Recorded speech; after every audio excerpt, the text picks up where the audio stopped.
Hey guys, it's 10:10. After yesterday Hopok trip, I'm just recovering today and I'm going to the town now to RØDE to pick up my new selfie stick that is in that something like an Amazon locker. And by the way, I almost lost my DJI mic.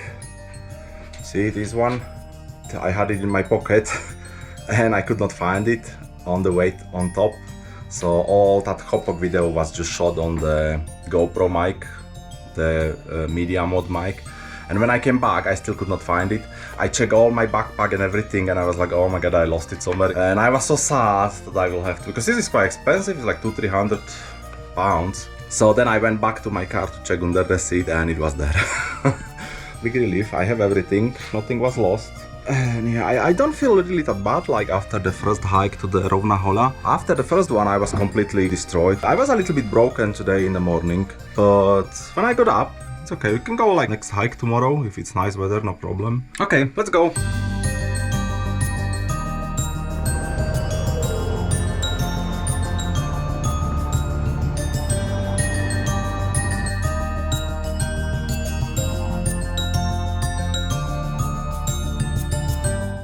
I'm going to pick up my package. See, I have an app installed and click open the locker, so it's this one. Turn on Bluetooth, allow. Okay, turn on location services, allow once. Ooh, Z-box, open Z-box. Ooh, working. It's my little package. I got my parcel, we can go back. Hey.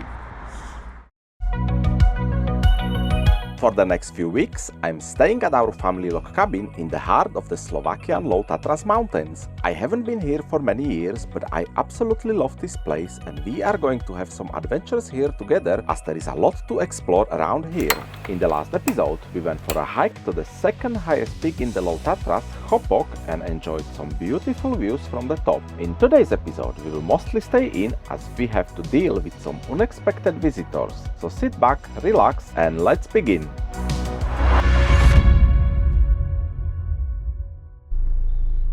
That's the new stick. This one is original 360, but I ordered two more, the cheap one without the Insta360 branding. I'm back from the RØDE to get my selfie stick. So since I got my selfie stick, it's time to deal with Jerry. Okay, let's pause here for a moment. If you are wondering who Jerry is, let's rewind to the night before the Hopok hike. I woke up in the middle of the night to some noise coming from the kitchen, and as it was not stopping, I got out of the bed to see what the hell was going on. I woke up during the night because something was, biting through something, so I just jumped out of the bed, turned on light and tried to find what it was. And it was I seen the mice running across the tabletop. So we have a mice in here. I heard it like crunching something. So I woke up, I've seen it was just running on the top and then jumped down behind the cabinet. And I'm preparing a trap for it. Here is the proof that the mice been here. And I don't know what she was crunching on. I could not see anything eaten. I didn't leave anything in here, only these two mushrooms here. I left butter in here. Oh, this is what they eat. Look at that bastard little one. He was getting into my into my biscuits. That's what he was crunching. Okay, let me check. Oh, of course, he's been in. He's been in. Little bastard, look at him. He's been eating from inside. Okay, so I will set the trap and hopefully that will sort him out and we will get a mice. I will try to show you. So you probably see him, right? He is waiting it out. Whatever is going on, he is in that corner. So that is escape road. So it should be fairly easy to get that little bastard. So if I put the trap in here, that's the only way he can get to the front. So the trap is ready. I will just gently push in. Okay, I set the trap. I think he's using the fridge to climb to the countertop, so I might leave it like that overnight and see if he's gonna come for his meal. And for good measure, I put one more in here. I put a little cheese on top, and you can see that there is a little blood stain on the pile in here. So probably not the first mice that will be caught by this trap. I think when I switch off the lights and go back to bed, he will come back. No, he didn't. At least not that night. But the next night, I heard the trap activate in the middle of the night, and in the morning I found our little uninvited guest in it. So that's who Jerry is, as I have named him, and it's time to deal with him now. Yeah, it looks pretty dead to me, but who knows? Let me show you. So what do you think, dead or alive? No, he is as dead as he can be.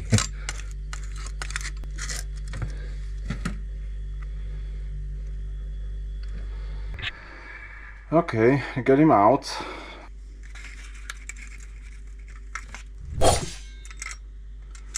So the trap worked very well. I would say better than the poison grain that they have here. Poor little Jerry, what are we gonna do with him? So, Jerry needs to be dealt with. I can't believe like that. And since I had the fridge move, I might as well give it a sweep. There's even some coins. 5 cents! I'm rich now, guys.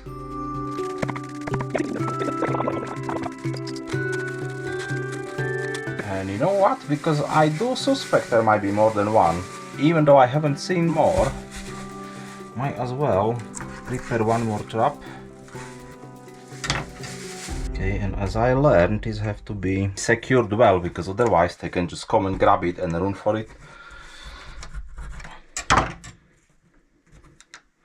Yeah, like that. And let's use the same spot as before in the back in here.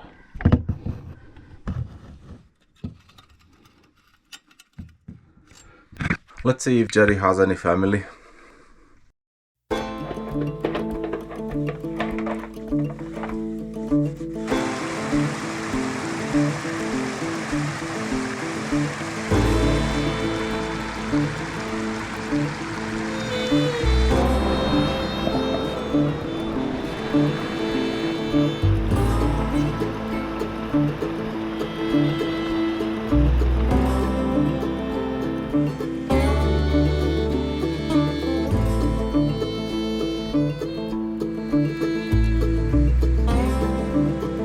And since I had no idea what to do with our little deceased fella, I thought about cremating him.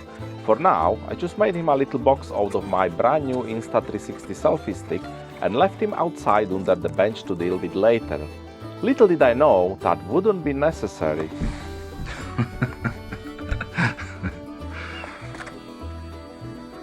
Rest in peace, Jerry.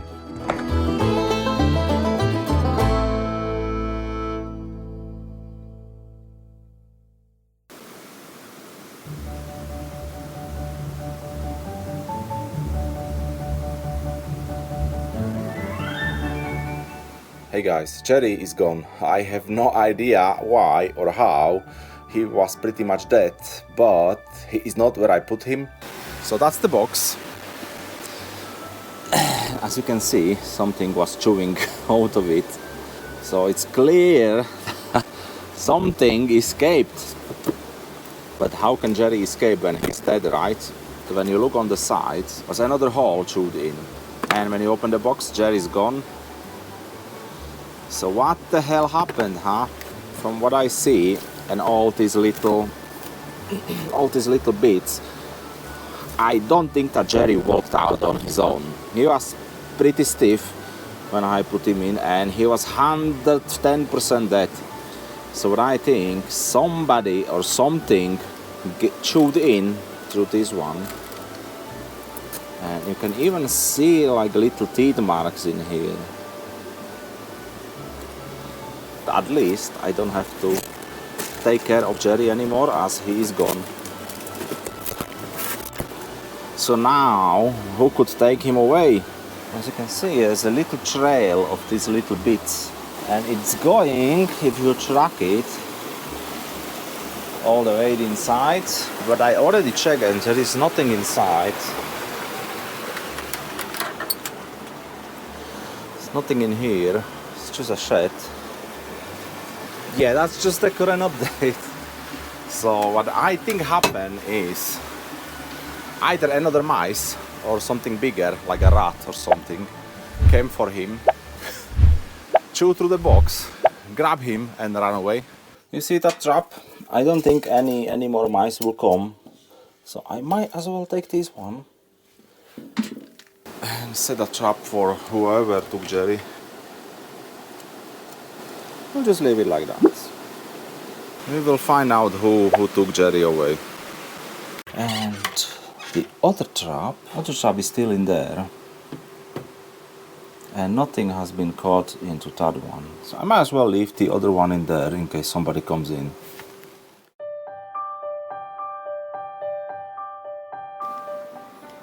So today I'm cooking beef soup. So I have piece of beef, bone and some veggies.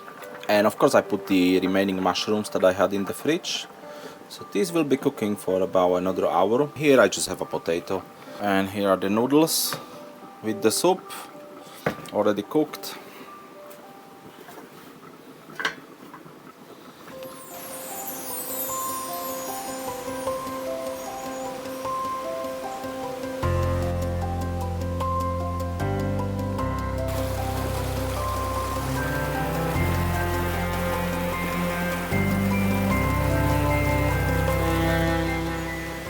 Maybe I can go for a walk and show you the hay house in here, just right about the end of these little roads.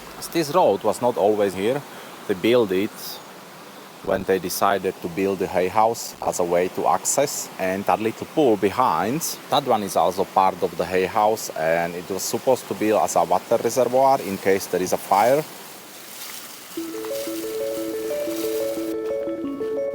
So this hay barn is around 30 plus years old, and before they built it, our cabin had no electricity. It was completely off-grid, and we used portable gas canisters to cook and old oil lamps like this one for light during the night. If you had any food that needed to be refrigerated, you just put it in a bag and dipped it in the river.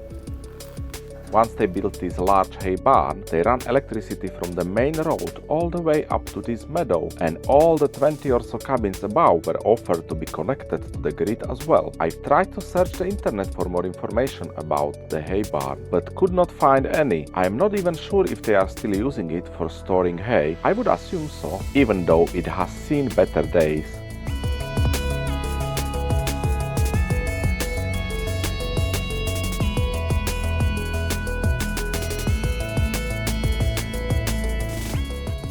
So thanks to this, we now have electricity in the cabin.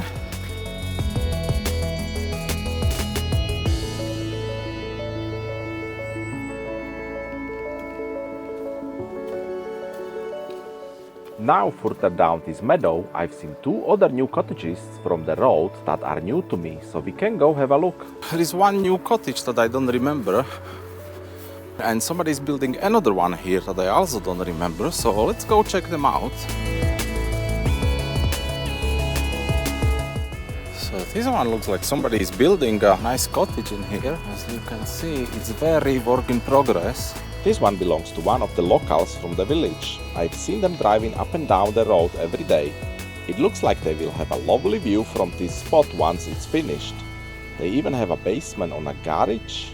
Let's have a quick peek inside. I thought this might be a garage, but the doors are not big enough for a garage, so this will be like a living space. Yeah, plenty of space over the 3 floors. I wonder if they are building it to rent it out. But let's have a look on the next one standing right next to it. And this is the second one that I also don't remember, so must be quite new. And this one looks quite nice. Yeah, it looks quite big as well. So 5 years ago when I was here, I don't remember this one being here. So this one is pretty new. And they have a little garden. And I don't think it's fully finished, as there are not windows in here, as you can see. Apparently, this belongs to the house below, as someone told me, but that's all the information I have about this one. No idea if this is built with the intention to rent it out or somebody built it as their private holiday cabin. But these are just two of many new cottages that I have seen down the main road, which I will eventually check out as well and will do a whole separate video about them, as each looks very different and interesting from what I've seen from the car. But not today, as we have reached the end of meadow and the dirt road joins the main road here. It was nice little walk, but we should go back now before my soup gets too cold. I'm back from the walk and our food is ready. So I have a beef soup in here with the noodles, and this one is the bone marrow on a bread with a pinch of salt. Both beef soup and the bone marrow were delicious, and before I went to bed that night I set up a camera outside to see if there is more of the cherry's relatives lurking around. And it looks like there indeed is more of them. At least this little fella get out of the shed and got caught to the trap. But luckily for him, he managed to escape this time. So yeah, that really just confirmed what I thought, that there is more of them.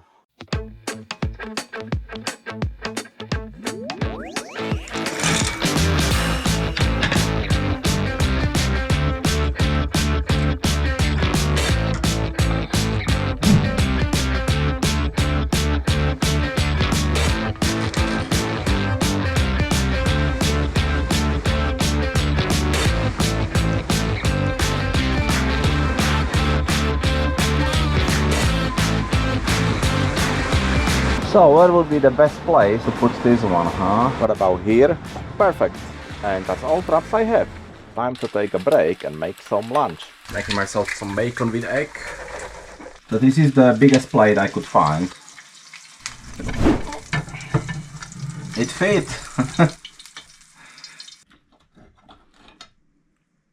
After the lunch, it didn't take long for the traps to get some results. Just a couple of hours later, we had more visitors. I had set the cameras with the traps, and first we had this little fella that luckily escaped yesterday showed up again. He was very lucky once again, as the trap did not activate, and he happily ate the bait from it like no big deal. Cheeky little bugger even came back and licked the trap dry. However, I had more luck in the shed and We caught another one. I think this is like a Jerry relative. Look at him! This one is as dead as Jerry. Yeah, so I move all the traps here. Because that seems to be the best spot. I'm gonna cover him like that. just to be sure he won't disappear overnight like Jerry did. I have rearmed all the traps, and look who showed up again. It's our lucky mouse that has already escaped death twice, but this time his luck finally ran out.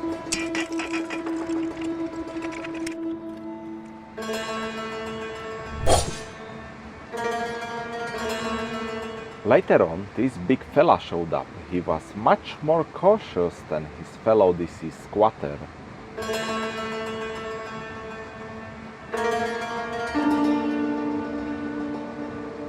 He was so cautious that he got scared of a fly and ran away.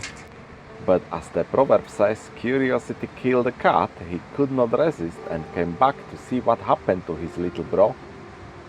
Interestingly enough, he did not eat the bait from this trap and was rather curious to what happened to his friend. He inspected him carefully and then ran away.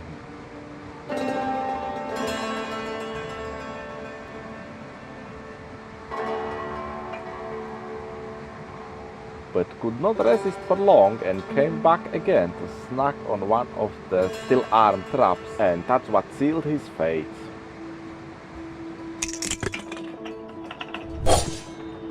Unfortunately, he survived the trap, and it was a bit awkward to deal with him later.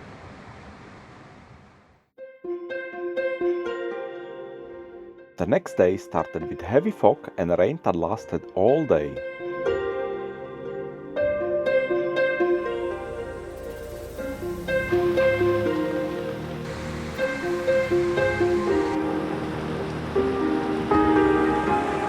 We did catch another mouse overnight. This time it was dead, thankfully. But something was off. One of the traps I set was missing. I looked everywhere around the shed but could not find it. I think the mouse that got caught might have survived, like the one from yesterday, and eventually ran away with the trap, or maybe something bigger came and took the trapped mouse along with the trap. Unfortunately, I didn't set up the camera, so I don't have any footage of what happened last night.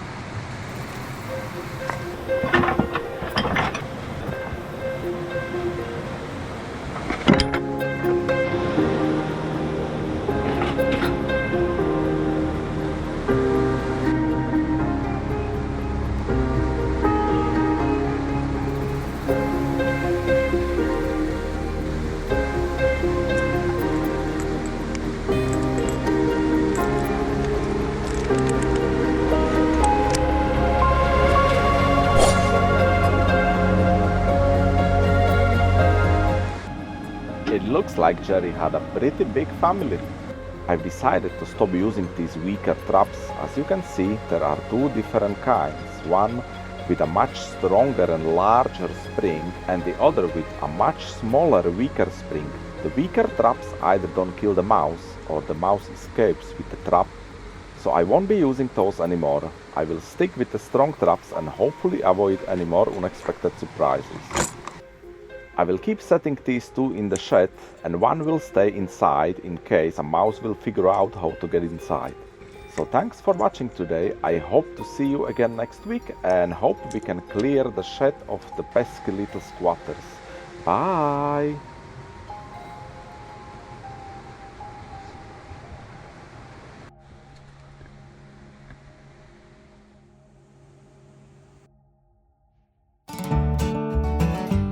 Next time, I will take a break from pest control and relax at the biggest water park in Slovakia, Tatralandia, which luckily is just around the corner. I will finally have a normal shower again after 2 weeks and will spend the rest of the day relaxing in thermal pools.